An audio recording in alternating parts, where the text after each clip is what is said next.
اوس چې لله الحمد په ټول هیواد کې له شپږ څلوېښت کلونو وروسته یو واحد خپلواک او قوي نظام حاکم سوی او د هیواد ټولې برخې تر یوه حاکمیت لاندې راغلي دي، نو زموږ تاسې د پرمختګونو لپاره لاره هواره سوي. موږ کولی شو د دا ډول پروژو په تطبیق سره د خودکفایي لور ته ولاړ شو او هیواد مو د صنعت او پرمختګ په لور باندې مخ ته یوسو. اسلامي امارت په هره برخه کې د هیوادوالو د سهولت او اسانتیا لپاره د پام وړ ګامونه اخیستي.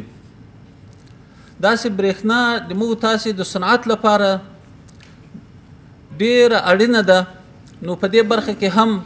په مختلفو پروژو باندې کار روان ده تر څو زموږ هیواد یو صنعتي هیواد سي او د دې په ځای چې موږ یو مصرفي هیواد یو، وارداتي هیواد یو، باید د موږ هیواد یو صادراتي هیواد سي او په خپل صنعت باندې تکیه ولري. د صنعت په برخه کې همداراز د مالیاتو په برخه کې زموږ د هیواد سرمایه‌ګزارانو او تجارانو ته د اسلامي امارت لخوا د عالی قدر امیر المؤمنین حفظه الله په ځانګړې لارښوونه